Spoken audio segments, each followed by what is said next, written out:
আসনের নির্বাচনের বিষয়ে আমাদের যে তফসিল ঘোষণা হবে ৮ তারিখ ৮ই এপ্রিল তফসিল ঘোষণা হবে। ৮ই এপ্রিল 2026-এর তফসিলটা ঘোষণা হবে আর ভোট হবে 12ই মে 2026 তারিখে। মে মাসে 12 তারিখে ভোট, মহিলা সংরক্ষিত মহিলা আসনের ভোটা তফসিল ঘোষণা হবে 8 তারিখে। আর এর ভিতরের লেয়ারগুলো পরবর্তীতে শিডিউলে দিয়ে দেবো, কিন্তু মূলত হ্যাঁ না, আমি ওইটা স্ট্যাগার করতে হবে, তো ওটা করা হচ্ছে, কারণ ওটা যেভাবে প্রিপারেশন নেওয়া হয়েছিল ওইটা একটু চেঞ্জ হবে ওই ভোট গ্রহণের তারিখ কারণে, সেটা আর কি তাৎক্ষণিকভাবে ওটা করিনি ওটা। তো এটা দিয়ে দেবো আজকেই, আপনার কালকেই পেয়ে যাবেন, এটা কালকে রেডি করে ফেলতে পারবো। হ্যাঁ, তফসিল 8 এপ্রিল আর ভোট হবে 12ই মে। নির্বাচনী সামগ্রী সংরক্ষণের বিষয়ে আপনার একটা আমাদের আরপিও অনুযায়ী একটা সময়সীমা আছে, ন্যূনতম 1 বছর রাখতে হবে। আর আদালতের নির্দেশনা যদি থাকে কোনো আসনের বিষয়ে, সে অনুযায়ী আদালতের নির্দেশনা অনুযায়ী বাকিটুকু নিষ্পত্তি হবে। এবং আদালতের নির্দেশনার সাথে সম্পর্কিত আরেকটা বিষয় আমি একটু বলি, সেটা হচ্ছে যে আমাদের এ পর্যন্ত নির্বাচনী মামলা হয়েছে 50টা। নির্বাচনের মামলা হয়েছে, নির্বাচন পরবর্তী মামলা যেটা 50টা। তাহলে এই 50টা আসনের আলামত বা মালামাল এগুলো সংরক্ষণ করতে হবে নির্বাচন এই মামলা নিষ্পত্তি না হওয়া পর্যন্ত। আদারওয়াইজ 1 বছর নির্বাচনের সময়সীমার নির্বাচন পরবর্তীতে।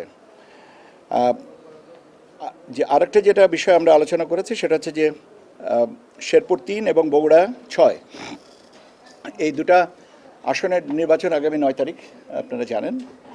এবং আমি এবং আমাদের মাননীয় নির্বাচন কমিশনার ব্রিগেডিয়ার ফজল সাহেব, আমরা দুজনায় গত 2 দিন এই 2 জায়গায় শেরপুর এবং বগুড়াতে আমরা সার্বিক পরিস্থিতি পর্যালোচনা জানার জন্য আমরা ব্যক্তিগতভাবে গেছি এবং স্থানীয় আইন শৃঙ্খলা রক্ষাকারী বাহিনীর সাথে এবং আমরা আমাদের যে প্রিজাইডিং অফিসার যারা আছেন তাদের সাথেও আমরা ওখানে কথা বলেছি।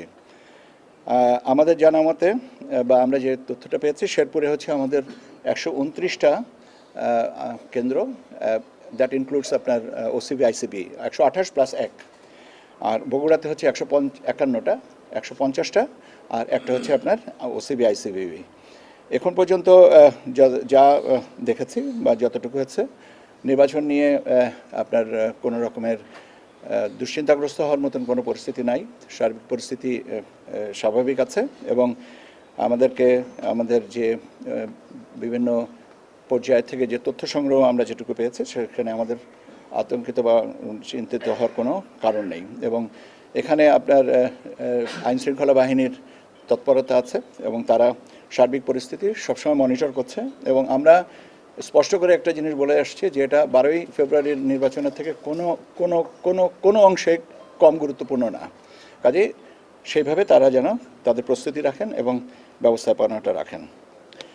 নির্বাচনী মামলা সম্পর্কে আমি অলরেডি বলেছি যে আমাদের দুটো নির্বাচনের চট্টগ্রাম 2 এবং চট্টগ্রাম 4 এই দুটো আসনের বিষয়ে মাননীয় আদালতের বলে সিদ্ধান্তের জন্য এই দুটো আসনের ফলাফল আমরা এখনও বলিনি, এবং মাননীয় আদালত যেভাবে নির্দেশনা দেবেন আমরা সেইভাবে এই দুটো আসনের ফলাফল ঘোষণা করব। আর বাকিটা আমাদের বলেছে যে নির্বাচন পরবর্তীতে পিটিশন যেটা আছে, নির্বাচন দরখাস্ত আসছে 50টি। এরপরে ছিল আরেকটা বিষয় যেটা নিয়ে আমরা কথা বলেছি, সেটা হচ্ছে যে নির্বাচন দায়িত্ব পালনকালে আহত এবং বা নিহত হলে ক্ষতিপূরণের বিষয়ে একটু আমাদের যে নীতিমালা আছে 2022-এ করা হয়েছিল, সেই নীতিমালার আওতায় প্রেক্ষাপটে এখন পরিবর্তিত পরিস্থিতিতে দেখা যায় যে অনেকেই প্রলংড সিকনেসে পড়ে গেছেন অথবা তাৎক্ষণিকভাবে তার চিকিৎসা লেগেছে, হসপিটালাইজেশন হয়েছে, এই প্রভিশনগুলো এখানে ইনক্লুড করা নাই। তো সেই জন্য আমরা এটা বলেছি এটা রিভিউ করে যতটুকু মানে যে মাত্রায় এটাকে দেওয়া সম্ভব সেটা আপনারা করবেন। সেই জন্য একটা কমিটি আছে আমাদের, সেই কমিটিটাই রিভিউ করবে, এই জিনিসটা রিভিউ করে আমাদেরকে কমিশনে দিবে আবার, এবং কমিশন সেই অনুযায়ী ক্ষতিপূরণ বা সাহায্য যেটাই বলি না কেন সে বিষয়টা পরবর্তীতে নির্ধারণ করবেন। বিবিধতে আমরা যে বিষয়গুলো নিয়ে আলোচনা করেছি সেটা হচ্ছে যে আপনারা জানেন যে দেশীয় পর্যবেক্ষক সংস্থা ছিল 80টি কাজ করেছে, 80টারই সব রিপোর্ট পাওয়া গেছে। তাদের বিভিন্ন রেকমেন্ডেশন আছে, সেই রেকমেন্ডেশনগুলো নিয়ে আমরা সাবসিকুয়েন্টলি কিছু সেমিনার ওয়ার্কশপ করব যাতে যেগুলো রিয়ালিস্টিক সেগুলো আমরা কী করে অ্যাকোমোডেট করতে পারি এবং যেগুলো সত্যিকার অর্থে ফ্রুটফুল। কেননা আমরা কেন্দ্রীয়ভাবে বা আমি যখন আমার কাজটা রিভিউ করছি তখন থেকে থার্ড আই দিয়ে আর একটা রিভিউ করাটা আমার কাছে মনে হয়েছে অনেক বাস্তবসম্মত এবং সেটা থেকে যুক্তিসঙ্গত কিছু পাওয়া যেতে পারবে এবং আমরা সেই অনুযায়ী আমাদের আইন বা বিধিতে যদি সংশোধন লাগে সেটা পর্যায়ক্রমিকভাবে করা হবে, এটা ওভারনাইটের ব্যাপার না। যারা নির্বাচনে প্রতিদ্বন্দ্বিতা করেছেন তাদের ব্যয়ের প্রতিবেদন দেওয়ার সময়সীমা ছিল 1 মাস গেজেট পাবলিকেশনের পর থেকে। কয়েকজন আমাদের কাছে আবেদন করেছেন যে তাদের সময়সীমাটা বিভিন্ন কারণে, যে অসুস্থতা আছে এবং বিভিন্ন সীমাবদ্ধতার কারণে হচ্ছেন, তো সেটা আর কি কমিশন বলেছে ঠিক আছে আরও 1 মাস সময়, আজ থেকে 1 মাস সময়সীমা বাড়িয়ে দেবেন যাতে তারা তাদের ব্যয়ের রিটার্নগুলো দিতে পারেন। ভোটার দিবস প্রতিপালন সম্পর্কে একটা আলোচনা হয়েছে যে ভোটার দিবসটা আমরা করিনি এবং আমরা বলেছিলাম যে ভোটার দিবসটা আমরা একটু অর্থবহভাবে আর একটু আনুষ্ঠানিকভাবে আর একটু ভালোভাবে করতে চাই। সেটা আমরা বলেছি যে এখন পরিস্থিতিতে আপনারা আমাদের একটা কমিটি করে দেওয়া হচ্ছে আমাদের সম্মানিত অ্যাডিশনাল সেক্রেটারি সাহেবের নেতৃত্বে। সে কমিটি রেকমেন্ডেশন করবে যে কীভাবে আমরা এই জিনিসটাকে করতে পারি, তবে এবং ওই রেকমেন্ডেশনের পরে আমরা তারিখটা নির্ধারণ করব, কেননা বৈশ্বিক পরিস্থিতি এবং যেখানে অনেকগুলো বিষয় আছে সেখানে কতটুকু আমরা করব সেগুলো আর কি পরবর্তীতে, কিন্তু ওই প্রতিবেদনটা দরকার, কারণ এখানে আমরা যারা বিভিন্ন সময় ভালোভাবে দায়িত্ব পালন করেছেন তাদেরকে আমরা রেকগনাইজ করতে চাই। রিটার্নের এটা বলেছি। আরেকটা বিষয় নিয়ে আলোচনা হয়েছে, আমরা ইভিএম লোকাল গভর্নমেন্ট ইলেকশনে ইভিএম ব্যবহার করা হবে কিনা কমিশনের নীতিগত সিদ্ধান্ত না। এই হচ্ছে আজকের আমাদের আলোচনা বিষয়গুলো, আপনাদের মোটামুটিভাবে আমি জানিয়ে দিয়েছি। আপনাদের যদি কোনো প্রশ্ন থাকে বলেন। প্রথম কথা হচ্ছে যে ইভিএম নিয়ে আমি ব্যবহারের ব্যাপারে আমি বলেছি যে জাতীয় নির্বাচনে এটা ব্যবহার হয়নি এবং স্থানীয় সরকার আসনে নিয়ে আমাদের এখনও পর্যন্ত নীতিগত সিদ্ধান্ত না। এখানে দুর্নীতি দমন কমিশন একটা বিষয় তদন্ত করছে, অডিট ডিপার্টমেন্টে থেকে একটা করা হচ্ছে এবং আপনারা জানেন যে জাতীয় পর্যায়ের নির্বাচন 3টা নির্বাচন নিয়ে যে পর্যালোচনা একটা আমাদের যে কমিটি জানিগো তদন্ত কমিশন ছিল তারা একটা করেছে এবং এই জিনিসগুলোর পর্যালোচনার ভিতরে আছে। এখন যে জিনিসগুলো পর্যালোচনার ভিতরে আছে সেইটাকে আমরা নতুনভাবে ওই বিষয়ে আমার কথা বলাটা বোধহয় সমীচীন হবে না, কেননা আমরা দেখি ওখান থেকে কি পাই তার পরবর্তীতে। তবে আপনার প্রশ্নের যে যুক্তি আছে এটা কিন্তু আমি স্বীকার করি। স্থানীয় সভা নির্বাচন নিয়ে আজকে আলোচনা হয়েছে কিনা, আর দ্বিতীয় হচ্ছে যে এই মরা হাতিকে আসার কতদিন টানবেন স্যার? কোন মরা হাতি?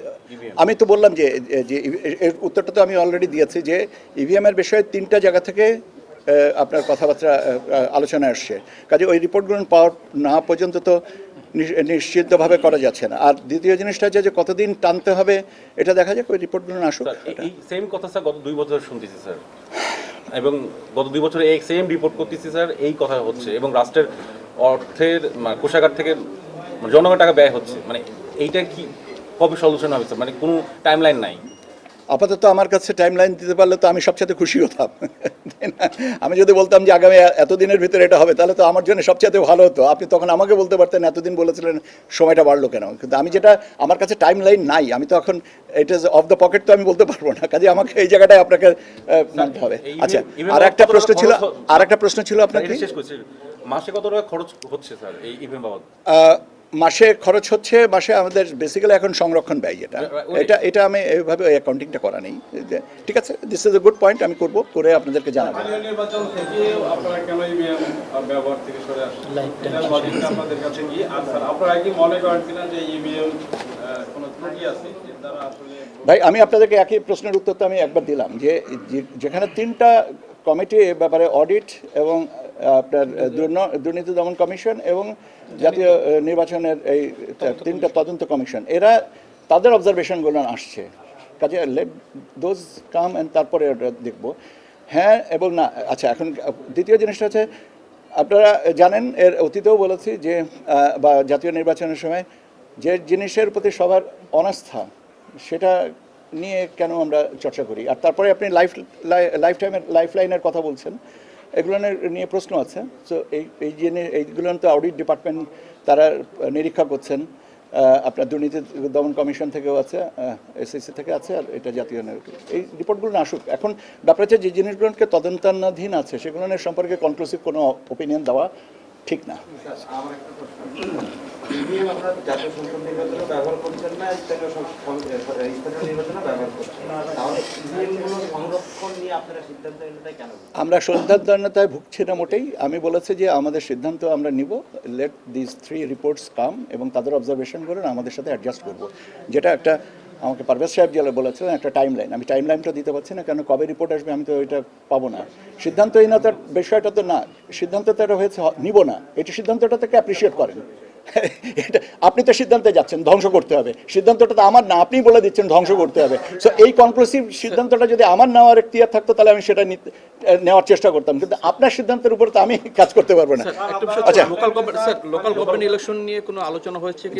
লোকাল গভর্নমেন্ট ইলেকশন না, নিয়ে কোনো আলোচনা হয়েছে? আমি বললাম তো লোকাল গভর্নমেন্ট ইলেকশন নিয়ে আমি একটু ওনার প্রশ্নটা নিয়ে নিই। আজকে স্থানীয় সরকার নির্বাচনের বিষয়ে কোনো আলোচনা হয়নি। আচ্ছা, কতগুলো আমি একটু বলি, স্যার, আলোচনা না হলেও আপনাদের কোনো টাইমলাইন আছে কিনা? সরকারে তো আলোচনা হচ্ছে নির্বাচন নিয়ে, আপনাদের না, আমাদের কোনো টাইমলাইন নেই। আপনারা চিঠি দিয়েছিলেন যে স্থানীয় সরকার নির্বাচনগুলো মেয়াদ উত্তীর্ণ হয়েছে কিনা কিংবা কি অবস্থা, আপনারা কি প্রতিবেদন পেয়েছেন? এবং স্যার আমরা জানি অনেকগুলো স্থানীয় সরকার এখন মেয়াদ উত্তীর্ণ অবস্থায় আছে, আপনারা কোন প্রতিষ্ঠানগুলোকে আগে ভোট করার জন্য ভাবছেন? এই প্রতিষ্ঠানগুলোর আগে পরের বিষয়টা তো পরবর্তীতে, এটা তো এককভাবে নির্বাচন কমিশনের নিয়ন্ত্রণাধীন না। স্থানীয় সরকার বিভাগের সাথে বা স্থানীয় সরকার মন্ত্রণালয়ের সাথে এগুলো পরবর্তীতে ঠিকঠাক করা হবে। কাজে আজকের সিদ্ধান্তটা আমি বললাম তো যে আজকে স্থানীয় সরকার নির্বাচন সম্পর্কে কোনো কনক্লুসিভ আলোচনা হয়নি। ইভিএম সম্পর্কে আপনাদের অনেকটা কৌতূহল থাকে, সেইটুকু যেটা আলোচনা হয়েছে যে আমরা ব্যবহার করবো কি করবো না, আমি সেইটুকু উত্তরটা দিয়েছি। যেটা আমার কাছে প্রশ্নের উত্তর আমার কাছে নেই, আমি উত্তরটা আজকে মন গড়া তো দিতে পারবো না রে বাবা। মাঠে যে চিঠি পাঠিয়েছিলেন মাঠের চিঠিটা পেয়েছি আমরা তো ইটস এ প্রসিডিউরাল অ্যাসপেক্ট। আমি কি মাঠের থেকে তথ্য নিব না? এবং তথ্য নেওয়ার ব্যাপারে কি আমার কোনো বাধা আছে? না স্যার, তাহলে সেটা তো ভাই, সেই তথ্যের সে বিষয়টা তো এটা প্রাসঙ্গিক কি আজকের এই আলোচনার সাথে? অবশ্যই না। স্যার, কতজন প্রতিদ্বন্দ্বী প্রার্থী নির্বাচনী ব্যয় জমা দিয়েছে এবং কতজন সময়সীমা বাড়ানোর আবেদন করেছে? আর যদি স্টিপুলেটেড টাইমের মধ্যে তারা জমা না দিয়ে থাকে, ইলেকশন কমিশন